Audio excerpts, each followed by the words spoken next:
while your day is winding down.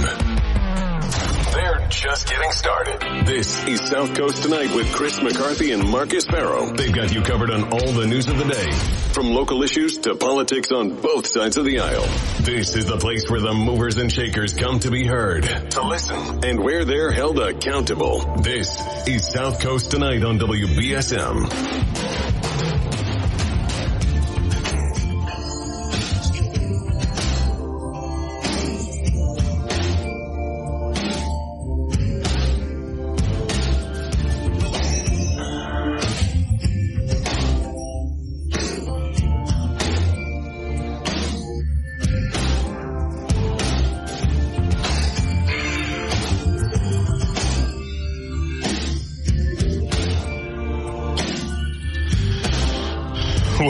Welcome back to South Coast Tonight. That was former Bristol County Sheriff Tom Hodgson. I'm Marcus Farrow. I'm Chris McCarthy. Oh, you bet it's the wrong microphone. So, as always, we appreciate Tom Hodgson for coming in. He never holds back. We do appreciate that. That's one of the great parts about WBSM, right? Local, comes right over. And of course, we always appreciate Sheriff Haru for being so available to us as well. Very available, except for tonight. And I get it. Yeah. Just so you understand, I think in Sheriff Haru's, so everyone understands, it had nothing to do with the fact that we had Tom in here. It had to do with the fact that there's an ongoing legal case. There's an ongoing legal case. So he shouldn't. You know, I'm sure General Counsel said nothing beyond what you already said. Right. You know, that can be used against them. That's called a party opponent. Right. So speaking of being used against you. We are at ground zero of one of the most important international stories right now. Who would have known that Bristol County would be the main ground zero of is the largest leak in recent history? We're just, before we get to that too, I just want to direct everybody to WBSM.com. Yes. To check out that story that Tim Weisberg wrote on and it has the video footage in it of the ICE riots, and it has comments from Sheriff Hodgson, from Sheriff Haro. So you definitely want to check it out. It's really, really well done. It's actually one of the best things I've ever read. You're only going to get that story in the video here at WBSM.com. You're only going to get that story in the video here at WBSM.com. We have all of the videos. I mean, you might get some of the things that are said here on the other places. You might.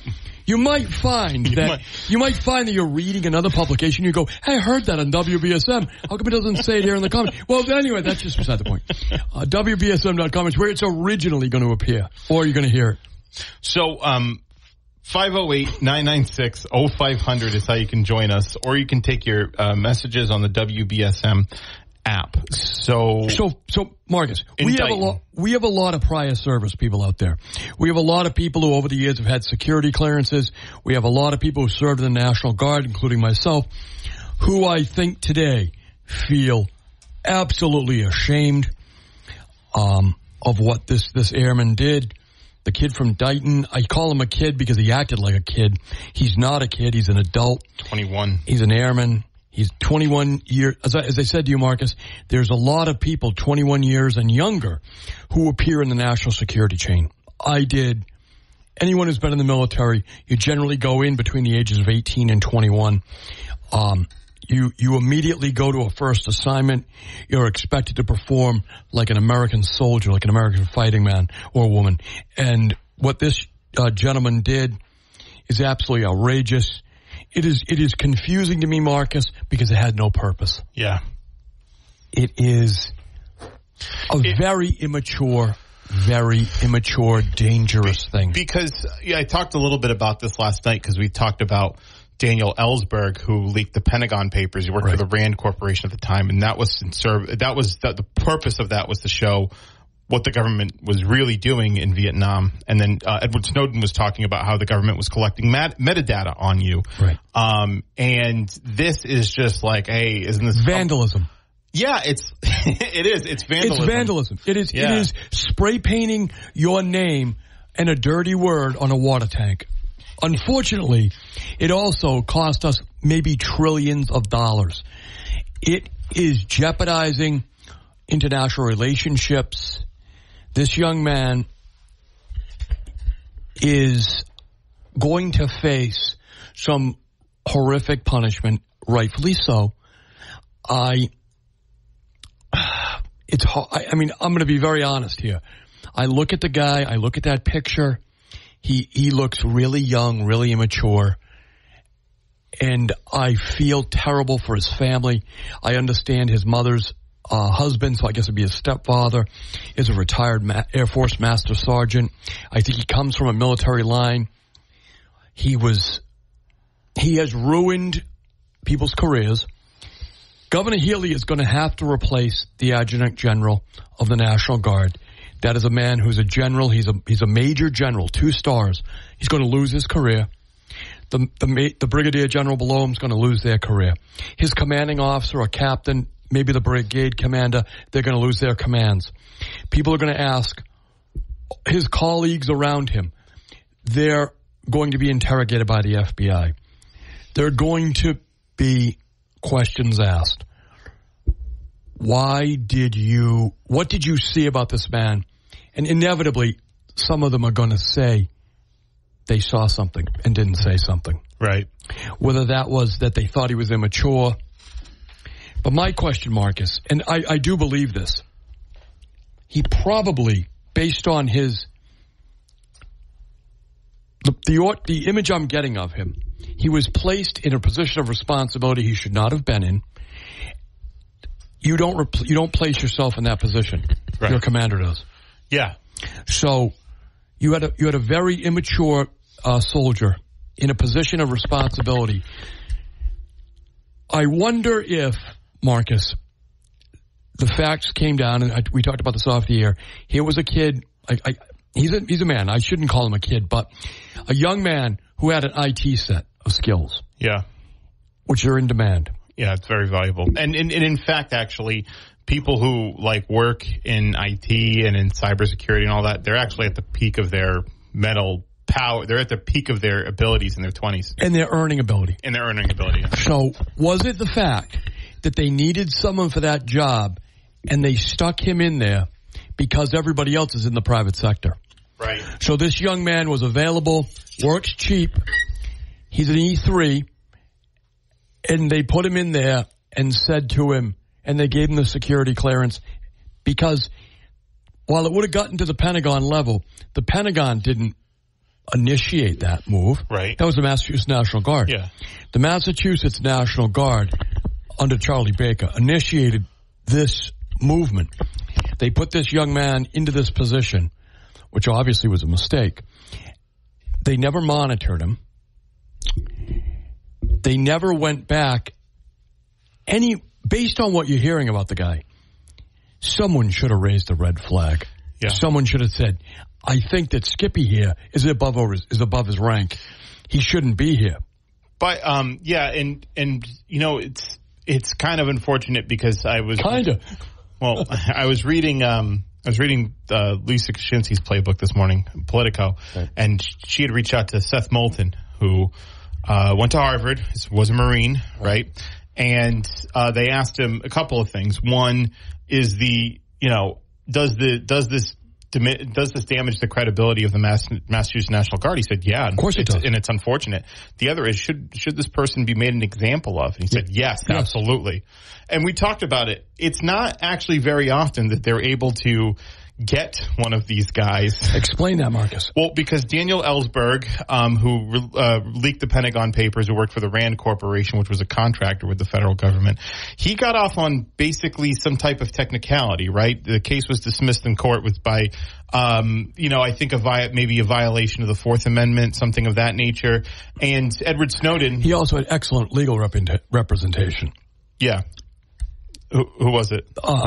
He had a whole team. Ellsberg had a whole team of lawyers, and at the time, the political climate was in his favor. Yeah, because people were upset about Vietnam. Yes. Yeah, and Edward Snowden actually was basically defected to Russia. To Russia, right? Yeah, right. And so he's beyond the reach of the federal government. I remember at the time. Obama. He can never come back to Hawaii. I remember Obama saying to him. It's quite a thing to give that up and live in Russia. Obama said in the press. I remember it was in the press room, the White House press room. He's like, I'm not concerned about some 29-year-old hacker or whatever. And then it's like, it's very clearly you guys are, right? Of course. Obviously you guys are. So it's one of these things where you get somebody who's done a lot of damage, like Ellsberg, like Snowden has, and you finally have the opportunity to do something about it.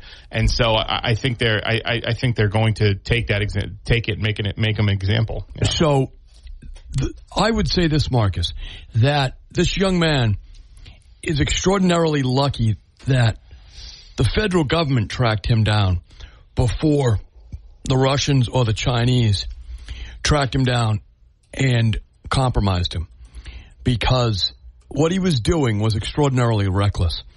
But we do know, or we do believe, that Russian intelligence had caught on to the fact that someone was leaking documents. The New York Times tracked him down right to Rehoboth. Right. The fact that the New York Times was able to track him down to Rehoboth means that the Russians and the Chinese would have been, or the Israelis would have been able to as well. Dighton. I'm sorry, Dighton. You know, some people do that. They say Dighton, Rehoboth, because it's the name of the high always school. Was. Yeah, they go, they live in Dighton, Rehoboth. No, which is it? The same thing with Dennis Yarmouth. Oh, they live in Dennis Yarmouth. No. Right. Where? Right. Rehoboth is now always demanding that you separate the two. Yeah. We're not like the traders over there. Yeah, right. This wasn't us. Right. They have the Rock and the trader. We're just plain old Rehoboth. So the fact of the matter is, Marcus, that one of the things he's going to have in his favor is that he did this for no damn reason.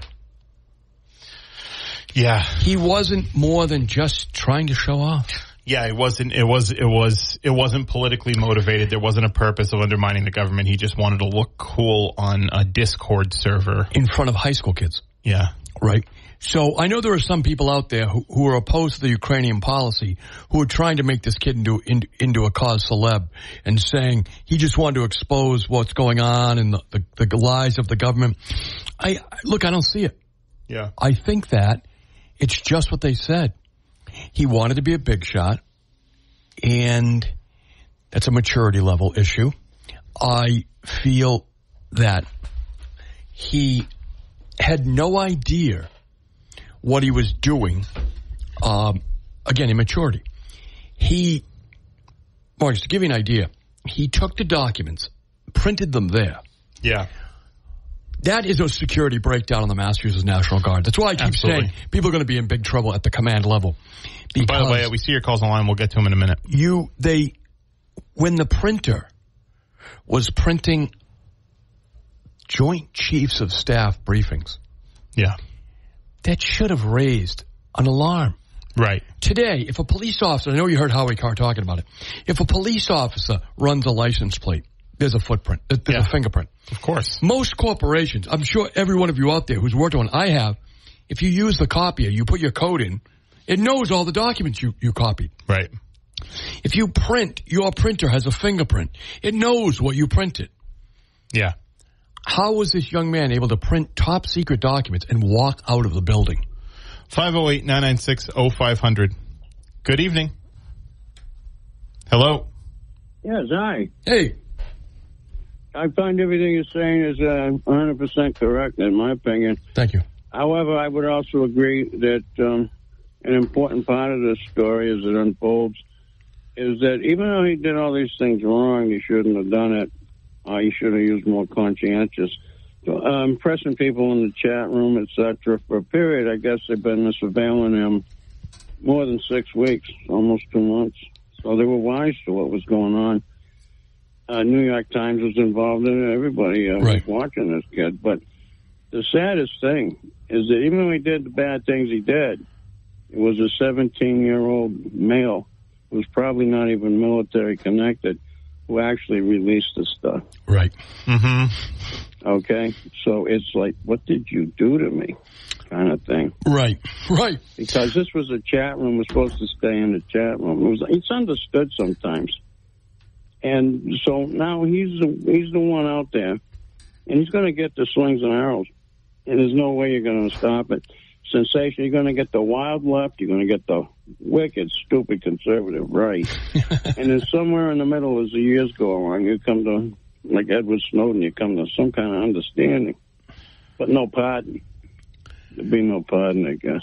Yeah, that Chelsea Manning got a pardon from President Obama. I think this kid... exactly right. Yeah, this kid's not going to get that, I wouldn't suspect. I hate it when a practical joke or something that's secretive blows up like that because of someone else. You're the one who brought all this information and some hotshot 17-year-old. Kid ruined the joke. You can't make friends in chat rooms. I've always said that. Right. Look at that. We just turned the war upside down on its head. Ukraine's this and that. For every 6 soldiers dead, 5 of them are Ukrainians. You don't need to know this stuff, people. You don't need to know it because it's inappropriate. And the same thing with Snowden. He released all that information, and where did it get him? He had to run away. This kid didn't run away. He got caught flat-footed because his friend dumped him. Yeah. I mean, he at no point did he fire the gun. He handed the gun to somebody, and somebody shot somebody with it and handed it back to him. You understand that logic? I totally do. The kid, it was just, again, I keep going back to maturity because... I think you profiled him excellently without being disrespectful. Right. Thank you. Look, I was a young soldier. I served with other guys. Me there too. are guys you just go, hey, this guy is immature. He can't drive the vehicle. You know, he can't be the guy in charge of this, that, or the other goddamn thing. We got it. It's too big of a responsibility. Just because you have the rank doesn't mean you fit it. That's exactly right. And that goes enlisted in officer. Right. How many guys make it to 03 captain and never get the field grade major? Right. 04. Right. And they call it a rift. Remember, you get a rift. You get a rift, now, you're gone. I was enlisted as well, and I went to the NSA because it was very brilliant. I got 140-something IQ back then. Probably more now. But the thing is, that's not the issue. The point is that I was vetted and I got the top secret clearance. I saw things. Back then, when William Casey was the director of the National Security Agency, that was kind of looking in on people. I lived in Bethesda, Maryland. That's Montgomery County, all that, the richest people in the world. Right, Arlington House. Very transient, high-class people. Very transient. And transient and high-class? You brush with fame. Movie stars, celebrities of all types, all mixed in with politics. You go and to Taylor lived there. Georgetown. Liz Taylor lived over there. I'm sorry. Liz Taylor lived there when she was married to Senator Warner. Taylor, but I met Nanette Fabre, Henry Kissinger, Senator Udall, and I'm going to stop name dropping because I'm going to get myself in trouble. Thank you, my friend. Appreciate the call. Well, 144, I think, is genius level IQ. He's one of our listeners, Marcus. Yeah. It's your IQ. I don't know what it was. I don't either. I'll just say that I couldn't get the square peg in the round hole. It just didn't work for me. But the story with this guy is that the damage he's done to national security is incredible. He gave up satellite intercepts. Okay, stuff that probably cost trillions of dollars, right? He gave up. So here's the thing, folks. We talk about it with the Donald Trump stuff, sources and methods. The very fact that the Russians, the Chinese, the Israelis looked at those documents, South Koreans looked at those documents, they know more about us because of what they read in those documents. They know who was in the room. It doesn't appear, although everyone's playing cover-up, that there were live sources. It appears that we were using electronic sources, but it's possible we had live sources. They know what our capabilities are. So think about it this way. If you are in a room with 4 people and the conversation you had is repeated back, you know one of those 4 people, or there was a microphone in the room. Right. That's the type of stuff that kid gave up accidentally by releasing those documents. The Israelis are now looking around the room going, which one of us is a spy?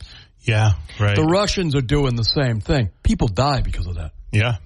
People die. People do die. Yeah. People die, and they die horribly. Yeah. They go to the basin of Lubyanka prison in Moscow. Yeah. And they never come out. Putin poisons them, actually. They never come out. Yeah. Before they're gone, they lose their eyeballs, they lose their fingernails. They have a small hammer to smash their hands until they confess to a crime they may not have even committed because the whole time it was a microphone.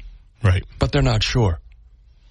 That's the type of stuff that young man did because of his immaturity. And by the way, let's go all the way back to the fact that his commander, and I'm convinced of this, that because he had a skill set without the maturity level and they needed to fill the vacuum, and rather than saying to the Department of Defense, we don't have the personnel, they wrongfully put an immature soldier into that position.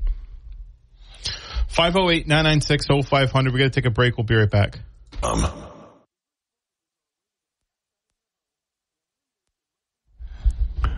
Welcome back. 508-996-0500. Folks, we're talking about the national but very local story. As Marcus pointed out, it's not Dighton Rehoboth, it's just plain old Dighton. The just plain old Dighton. And look, the kid really isn't a traitor, the soldier. He's just a really immature guy who is going to age significantly. Because it's like he killed his friend in a drunk driving accident. Because what he did, because a lot of people say traitor a lot, and there's actually like a specific definition for traitor. But if he had done it with any sort of political intent, he actually would be, by definition, a traitor. Right. He's not a traitor. Yeah. He's just a really immature guy. Show off. All things that should have been flagged by his company commander or his sergeant. It just seems like it's kind of incredible because it's absolutely incredible. Because even at 21, like when I was 21, I didn't have a fully developed opinion on stuff. Only Which Four Loco was my favorite, Right. But that's why, Marcus, I'm not saying it's not his fault. Everything he did, he owns.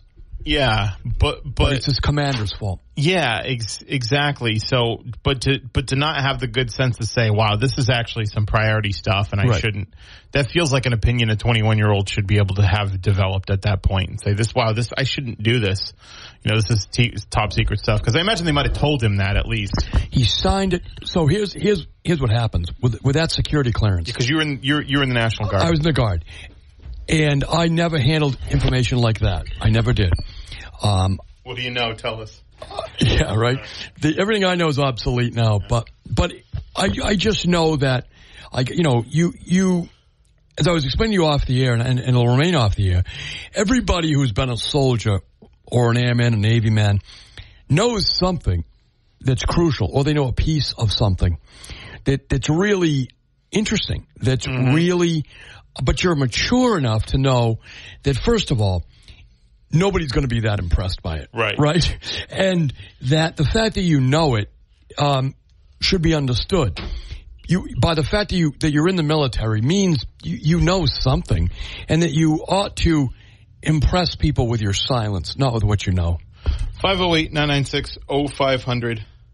Good evening. That's it, Marcus. You got it. What's that? Yeah, you pushed the right button. Oh. Hey, John, how you doing tonight? It's hard. Well, really confused. You guys really touched on a point, but what really bothers me is two quick points here. Sure. First off, President Biden said that this was of no consequence that was leaked, and you guys have hit it right on the head.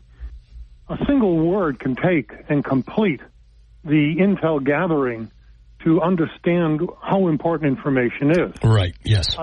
And I was just floored that Biden is so stupid he cannot understand that fact. Well, when the Bismarck was I think he's got an obligation to downplay it, right? Yeah, yes, I think that's my thought too, Don. This is terrible. We're doomed. We're compromised nationally, and we might as well surrender ourselves to China or something. I don't think that would have been the right course of action. Well, he also could have played it off. It was Russian misinformation. He's done that before too, right? No, I think the president handled it, considering he's overseas, as best he can. And again, I think the president is limited, and I say that. Well, I understand that, but he's not fooling anybody, guys. No, he's not fooling me. When the Bismarck was hit back in May of 41, a German Air Force Nazi general wanted to know where the Bismarck was going because his son was on the ship. and the idiot telegrapher on the ship wired back Brest, B-R-E-S-T, in France. Right. England cryptographers got that message, and they knew where the Bismarck was going to be, and that's how they sank it. One word. Loose lips, right, Don? Sink ships. No, it's just pure insanity.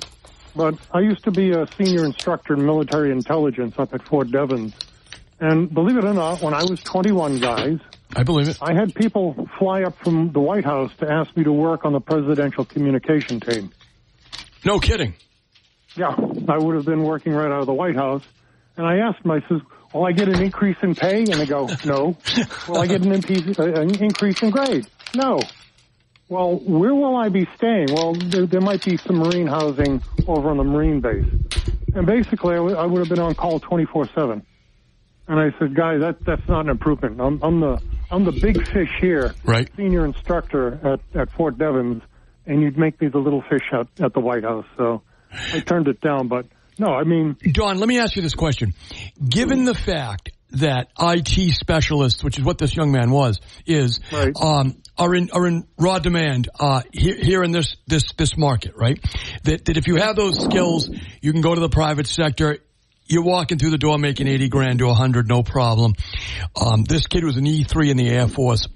He was working full time for the National Guard, making nowhere near that kind of money. Do you think that it was possibly, my hypothesis is that this young man was in this position because they had nobody else. He had the skill set, so they promoted him, gave him the top secret security clearance without ever really doing a full depth analysis? Quite possibly, but yeah. I understand also that a lot of people are not happy with Biden being president, so they're leaving the military. Well, that's true. That's what I mean. From many people. They did not have someone in uniform to do the job. So therefore, this young man got promoted up the ladder. Yeah, no, exactly. I mean, they promoted me to senior instructor because the Vietnam War was winding down. And there I was, a 21-year-old kid, handling millions of dollars worth of equipment and everything else. And so were you with Nixon or Ford? Too. Nixon or Ford? Nixon, okay. Yeah, early 70s. Yeah. And ordering parts and everything else was a bear. The NCOs I had could not even turn on my equipment, yet they were telling me how to fix it. Well, there were a lot of guys like that at that point, right? You were in that. Well, there were a lot of guys getting out of the Army back then. Well, yeah, no, but I actually had some NCOs that never graduated from high school. So you were in during the drug era, too. How was that? Well, it was delightful. And they started letting the girls in, too. But, I mean, it was just crazy. But, I mean, I had senior NCOs arguing with me over how to repair the equipment.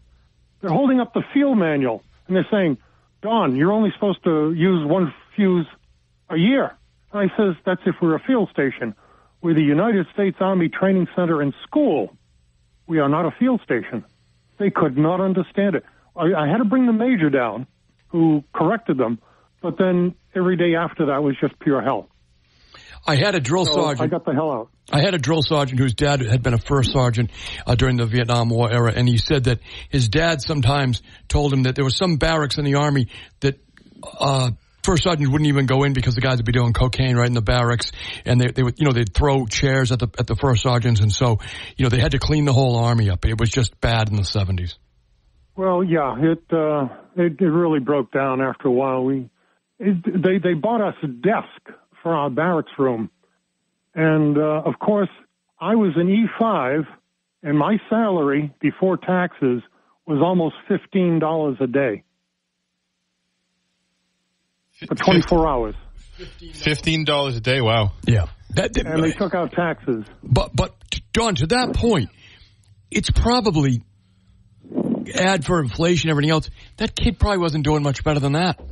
Yeah. Yeah, no, you're exactly right. Illegal aliens get better benefits than most of our military and our senior citizens. So it is. Again, this kid did not do it for monetary reasons. But I will say, and thanks, John. We appreciate it, John. All right, guys. I do say that the kid's lucky because had he been hanging out there long enough, some other foreign government would have come to him and maybe given him money. And then he's in real trouble. Let's hit a quick break. We'll be right back. This is South Coast Tonight.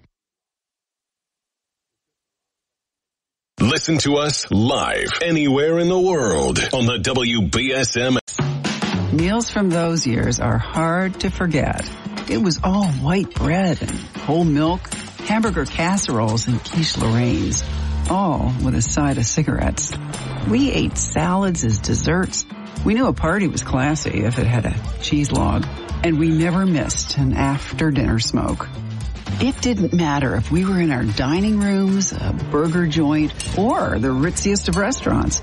There'd be an ashtray on every table, and that very particular flavor in every meal. We smoked for breakfast, lunch, and dinner. It's amazing that our food could taste like anything else. If that was you then, get your lungs screened now. Surviving lung cancer starts with a scan. Learn more at screenyourlungs.org. This PSA was made possible by industry funding and guidance from lung cancer patient groups. Don't you wish your life came with a warning app? Stop. That dog does not want to be petted. A heads up before something bad happens. You should not send that text. Uh-oh. Life doesn't always give you time to change the outcome, but prediabetes does. With early diagnosis and a few healthy changes, you can reverse prediabetes and prevent or delay type 2 diabetes. To learn your risk, take the 1-minute test today at doihaveprediabetes.org. Brought to you by the Ad Council and its Prediabetes Awareness Partners. This time next week, I'll be sick in bed with West Nile virus, thanks to a mosquito bite right in front of my house. In 8 minutes, my daughter will be in an ambulance, having an asthma attack, triggered by cockroaches. I'm going to be bitten by a tick today. I won't even know it until Lyme disease turns my life upside down. Learn how to protect your family at pestworld.org. A public service message from the National Pest Management Association and the CDC. I'm Ben Affleck, and I want to thank you for joining me and supporting Paralyzed Veterans of America. I joined the Navy to serve my country as a Navy SEAL. While parachuting with my platoon, my parachute didn't open. I broke my neck. It left me paralyzed. Paralyzed Veterans of America was by my side from that moment on. Since 1946, Paralyzed Veterans of America has kept a promise to our wounded veterans. We will never leave a fallen comrade behind. Thanks to PVA, paralyzed veterans are getting specialized medical care and treatments, the benefits they've earned, the jobs they want, and the accessible vehicles and homes they need. I just don't think my family would be as happy as they are without the support that I received from Paralyzed Veterans of America. Our veterans fought for us. Let's fight for them. To learn more, go to PVA.org today. Real-time reaction to everything that happens after the sun goes down. South Coast Tonight with Marcus and Chris is on WBSM.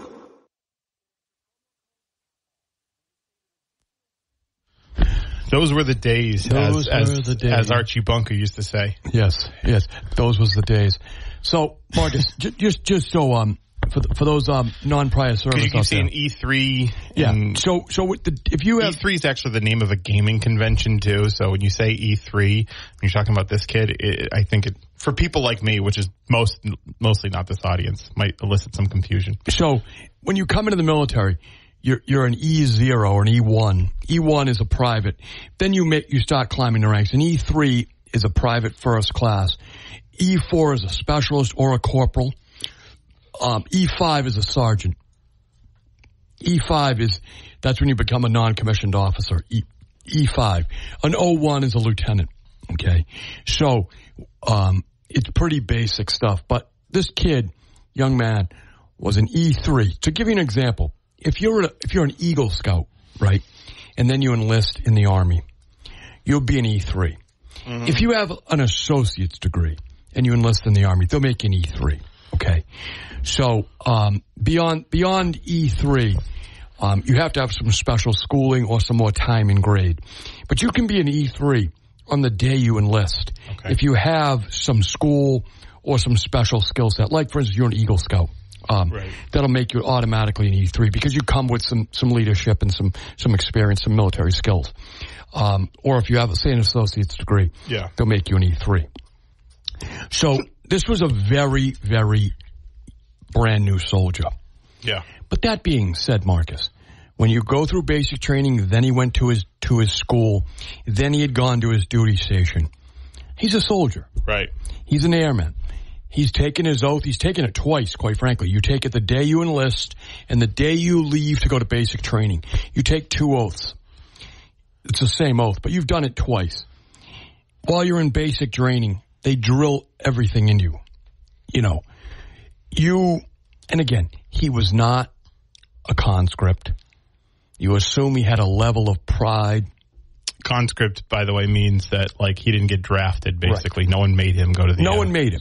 Yeah. He comes from, I understand, a military family. You assume he enlisted with some pride, some love of his country. Somewhere along the way, that went wrong. It looks like. It looks like he was beginning to. So I wonder, and we'll find out, what influences did he perhaps fall under? Did he have a new person in his life? You bring up Ellsberg. One of the things they point to with Daniel Ellsberg, by the way, is the guy who leaked the Pentagon Papers. Right. Yeah. And he had a new girlfriend. He began experimenting with LSD in the 1960s. He had a change. He had been in the Marine Corps. He had been in Vietnam as an officer. He then worked for the RAND Corporation, which is a CIA contractor. Right. Doing a study of the Vietnam War. He had been a patriotic American. He'd served in the military. He came out of the World War II generation. He began to have a change of his friends, his influences in his life, as many people do. So I'd be curious if this young man began to have different influences in his life. People that made him go from being a patriotic American to being an edgelord, as they say. What's that? An edgelord, it's kind of it's a term younger people use. It's basically someone who does something that is over the top for the sake of being over the top, looking cool. Okay. Is an edgelord. Boy, that's I think an accurate description of this guy. Yeah. No, I do, Marcus. That's a really accurate description. So, by the way, Jack from New Bedford's asking, so who goes to Leavenworth, him or his company commander? Leavenworth, I believe, is a military prison in Washington State. Kansas. Kansas. Yeah. Okay. But tomato. It's so for him it will be. It doesn't matter what it looks like outside. Good point. You're not going to see it. So I would say, sir, that his commander goes to the unemployment line. He goes to Leavenworth. 508-996-0500 is how you can join us. We're going to take another break. We'll be right back. And worse, it doesn't even look like the Patriots are going to get Lamar Jackson. And I thought. I think for a while we thought that was going to happen. Yeah. Brockton got wiggy, though. Brockton got wiggy. The Jermaine Wiggums who's on a radio station in the morning has now become the Brockton High School coach. Oh, cool. He's an East Boston native. Oh, nice. I did think that was pretty good. That's great for Brockton. And Ken Pittman, of course, played football in Brockton.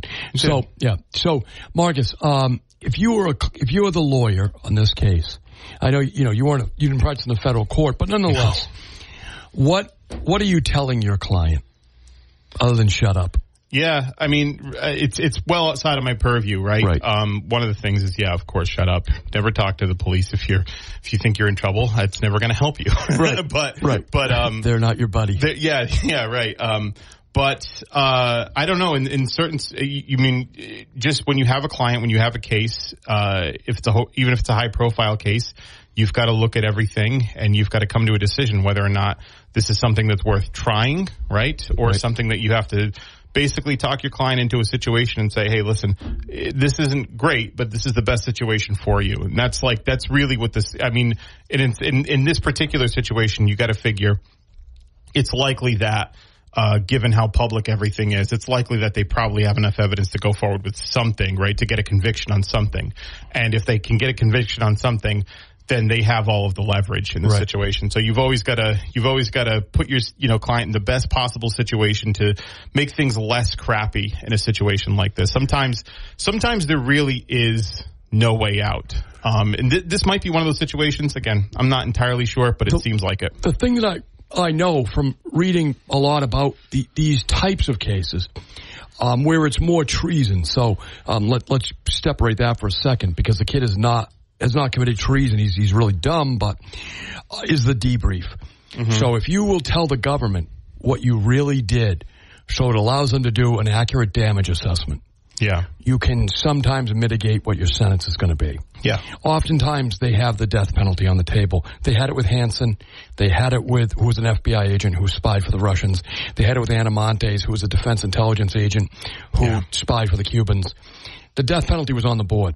They removed it for the debrief. When you have the full weight of what the federal government can do to you, it's in a lot of cases kill you. Very overwhelming, and especially in that situation. I mean, we're in Massachusetts, never had a death penalty case, but when you have